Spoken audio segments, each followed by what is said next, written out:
Hello and welcome to the live for this week. I really want to talk about how, especially women, are making some pretty big mistakes when it comes to their gut health that's keeping them stuck. And I want to talk about how to fix those mistakes as well. So, 6 mistakes women with gut issues make. All right. So I understand that can be super, super frustrating and discouraging when you've tried everything seemingly and your gut symptoms just aren't getting any better. But there might be some reasons that you're stuck in this cycle. Okay, so first of all, ignoring stress. I talked about this last week. There are different kinds of stress. So just because you don't feel stressed or you don't feel mentally stressed, you can still have stress from inflammation, whether that comes from chemicals in the environment, food you're eating, medications you're taking, could be even physical stress like an injury or extra body weight.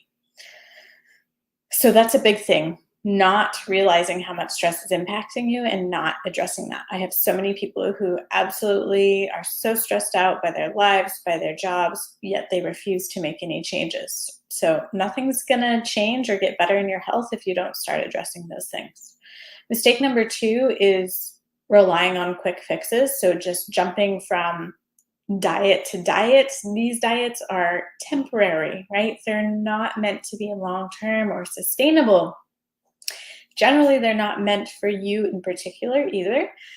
So, really, those crazy diets are not going to be helpful, especially if they're very restrictive. Same with supplements. I had a patient come in the other day who said she spent $1,000 on different supplements from Instagram, good old Instagram, and none of them have helped, right?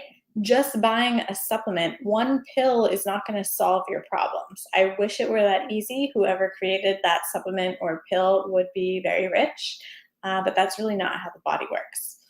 Number 3, eating inflammatory foods is a big mistake. Even healthy foods can cause inflammation depending on the person. We all have sensitivities depending on our immune systems, depending on our exposures.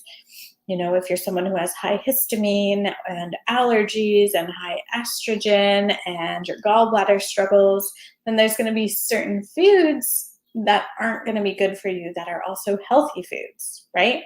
So really important to know which foods work for you and which foods don't. Again, does not mean you need to be restrictive. Number 5 would be not eating enough fiber.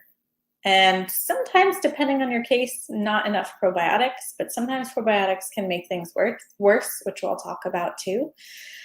But not having enough vegetables can be really problematic because you're not getting enough antioxidants to heal inflammation, to support your immune system, to have the micronutrients you need to build your cellular support.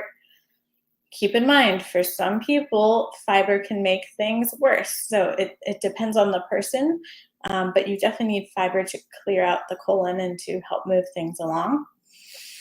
Number 6 would really be not getting enough sleep, right?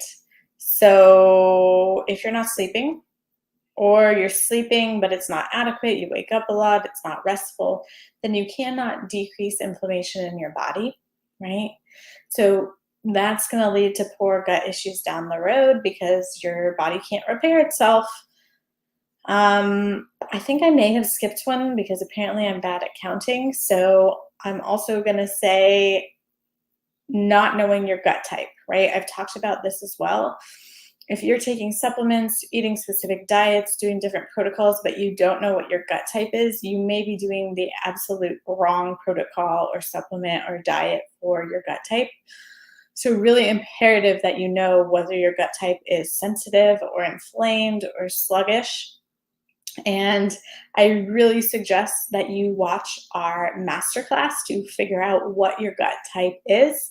We'll put the link here in the comments so that you can check that out. But that's going to give you more information on what exactly the gut types are, why they're important, what you need to know in order to really heal your gut. So if you feel like you're making any of these mistakes, I really invite you to check out that masterclass, learn about the gut types. And remember, doing any of these things, even if it's just one, can be potentially keeping you stuck. So I hope this has helped. That was a really quick rundown, so feel free to reach out for more info.